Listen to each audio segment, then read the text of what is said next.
Hey everybody, Kyle Sasser here with Keller Williams St. Pete, and I have really big hands. Sorry, I just noticed with this particular phone setup, just noticed that my hand looks really big today with this, with, I don't know what it is. So anyway, today is everyone's favorite time of month, statistics time. And specifically, this is for Pinellas County single-family homes. I've seen a few of these reports popping up on the news, and I've made some comments online about them. You might have seen them yourself on television news or written up in the Tampa Bay Times. Everyone's going crazy over this month's statistics. I can give you a really big reason why. It's written there at the top, and it says Irma. So this time last year, from like September, basically early September, Irma came through and basically threatened to strike Tampa directly. So what that means is that no one was able to purchase or close a house because insurance shut down the underwriting window. Obviously, it's not in a flood insurance or homeowners insurance interest to issue a policy when a hurricane is about to strike the area. So so no one's able to close when a hurricane's about to hit. Same point in time, no one's really interested in looking at homes either whenever a hurricane is about to directly strike the area. So the numbers for September 2018, the year-over-year numbers, because if you remember, all real estate statistics are compared year-over-year, so it's September 2018 versus September 2017, they're going to be a little skewed. So the main one, and this is the one that I saw pop up in a couple news stories, is basically new inventory is up 34%, which sounds crazy. Normally that would be kind of a doom and gloom number. That drastic of a change in the real estate market year over year. So with a 34%, I mean, unless you're like down in like the, maybe one house for sale. But in a reasonable market, if you have 30% more houses for sale, that's going to be a huge disruption in the market. Not thankfully, because I went through Irma and my house is about 4 feet above sea level, and when I left my house, I thought that there would be nothing there whenever I came back. So I took a little video. I said goodbye. My wife and I packed up the important stuff, the cats, the dog, and we went on our way, and fully expecting to have to be processing an insurance claim. All that said, so with all that stuff going on, people aren't terribly interested in closing a transaction. They're also not really interested in listing a house for sale. They're just trying to get their life back in order. Power was out for 2 weeks in many places. That's it. So 34% new listings for September 2018 versus 2017. Not tremendously surprising. There was 2 weeks in September of last year where nobody was doing anything. So that was the first story I noticed. So the 34% was actually for the market in its entirety. Just for single family homes, inventory is up 40%. So that makes a really nice news story and a big blurb, and definitely gets people's attention, but it's really miscoloring the facts. And basically all of the statistics are like that. Median home price went up 3.2%, which is kind of crazy. Dollar volume's up 20%, which is crazy. Median time to contract is up 30%, which is crazy.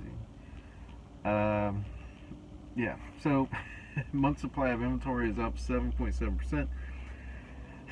Outside of any other circumstances, those numbers would be, cause for alarm and signaling a drastic shift in the market. However, with Irma, not so much. One thing that I did notice that was of interest was cash sales. So cash sales were up significantly last month, both as a percentage of closed sales, which is obvious because remember I said you can't get insurance on a house if there's an imminent hurricane strike. So that means that you can't close the transaction. There's actually a section of the contract called force majeure, which covers what happens whenever there's an imminent natural disaster. Basically, the contract extends for up to 30 days without penalty to either party. After 30 days, you can cancel the contract. And then basically the timeline starts, I believe it's 10 days after the end of the roadblock preventing the closing from happening. So if insurance isn't being issued because of a hurricane, that is the hurdle that is preventing the closing. So 10 days after insurance has started to be reissued, then that's when the timelines all pick up again. Anyway, trust me, that's what you pay a knowledgeable realtor for, is to know those parts of the contract and what happens in certain scenarios. So cash sales as a percentage of closed sales, you would expect that to be higher just because there was a lower amount of traditionally financed sales in September of 2017. However, the total number of closed sales, which so cash sales are not really tied to that so much. Cash sales can self-insure. They don't have to have insurance before closing. They don't have to have a lot of the financing underwriters or underwriting surveys, all that stuff. Cash sales can skip a lot of that. It's definitely not it's not a good idea to skip those unless you really know what you're doing. So a cash sale you wouldn't expect to fluctuate too much because there's no barrier to closing due to the like basically once the title office reopens and the title is complete, they can close. So the number of cash sales is actually up 28% in September 2018 versus 2017. So that means that there's more people buying cash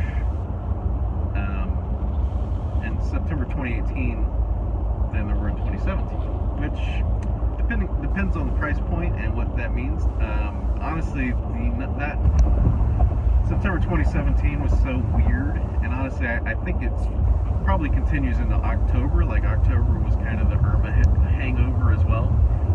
So I'm expecting October's market statistics to be a little bumpy as well. So, but I'm going to keep an eye on it just to see if there's some sort of trend there. The other thing I noticed is that in Pinellas County, there was no homes sold in September 2018 for under $50,000, which is about the first time I've ever seen that be an absolute zero. There are some homes listed for sale. Sorry. There are some homes listed for sale under $50,000. There's about 6 of those, according to the statistics. However, in September 2018, 0 sold, which, like I said, is about the first time I've seen that. So anyway, a little bit of market statistics for you. If you see any, major Florida or Tampa Bay headlines for real estate happenings, and they say versus last year or year over year, you can pretty much ignore that because, like I said, Irma pretty much shut down all real estate transactions in the Tampa Bay area for 2 weeks. So, anyway, if you have any questions or comments, please leave me a comment below. My name is Kyle Sasser. I'm with Keller Williams St. Petersburg, and my email address is kyle@stpetersburg.com.